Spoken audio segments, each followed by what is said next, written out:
Então vamos lá, a gente vai começar a falar sobre citologia, sobre os principais tipos celulares. Nós temos dois principais tipos celulares, as células procariontes e as células eucariontes.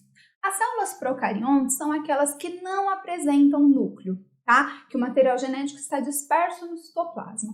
As células eucariontes, elas apresentam núcleo, elas apresentam um compartimento delimitado por membrana no qual está inserido o seu material genético, ok? Por isso, eucarionte, núcleo verdadeiro, significa. Ah, prof, mas então o núcleo é a única estrutura que está presente numa célula eucarionte e não está na célula procarionte? É o que as diferencia? Não, as células procariontes, elas ocorrem aí, as células eucariontes, elas apresentam outras estruturas além do núcleo que as tornam maiores e mais complexas. As células eucariontes apresentam citoesqueleto, apresentam organelas membranosas e essas estruturas não ocorrem nas células procariontes.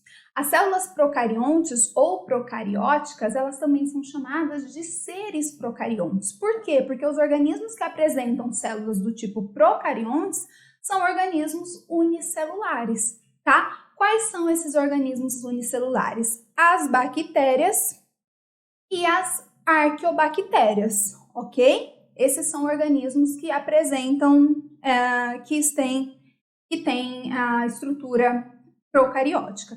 Já as células eucarióticas, elas são encontradas em animais, em vegetais, em fungos e protoctistas. Como é a estrutura de uma célula de bactéria, de uma célula procarionte? Elas apresentam uma parede celular, tá? Uma parede celular, no caso das bactérias de peptidoglicanos. Essa parede celular, ela envolve a membrana plasmática dessas células e é aquela estrutura que separa o meio intracelular do meio extracelular. Essa membrana plasmática delimita um compartimento interno que é o citoplasma. Nas células procariontes, no citoplasma, o que a gente encontra? O material genético e a gente encontra também ribossomos. Ribossomos que são as estruturas proteicas responsáveis pela síntese de proteínas. Tá legal? Como que é esse material genético? Esse material genético é uma molécula de DNA circular. Nossa, prof, mas assim, uma única molécula e a gente bate o olho e vê tudo isso aqui? Exatamente, pessoal. Por quê? Porque é uma molécula de DNA circular grande que fica toda emaranhada. Bom? E as células animais? Qual é a sua carinha? As células animais não, as células eucariontes. As células eucariontes, elas são maiores, mais complexas. Olha o tanto de estrutura que elas apresentam. Essas células, elas são eucariontes, mas dependendo do organismo que a gente estiver tratando, essas células eucariontes, elas podem apresentar variações.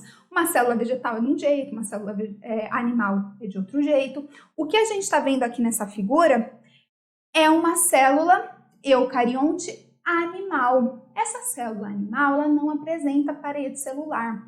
Ela apresenta uma membrana plasmática que está envolvendo, né, essa célula e delimitando o citoplasma. No citoplasma, o que a gente vê dessa célula animal? Olha o núcleo aqui onde está presente o material genético. Retículo endoplasmático rugoso, retículo endoplasmático liso, complexo de Golgi, mitocôndrias, centríolos. Centríolos são estruturas proteicas presentes apenas em células animais.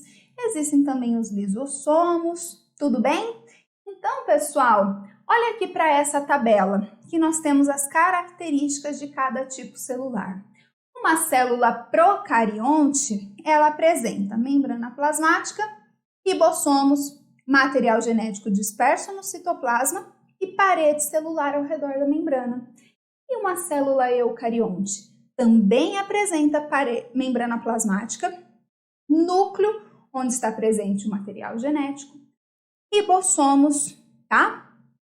Organelas membranosas, citoesqueleto e pode apresentar parede celular. Células animais não apresentam parede celular. Células vegetais, células de algas, células de fungos apresentam parede celular. De composição diferente, mas apresentam parede celular.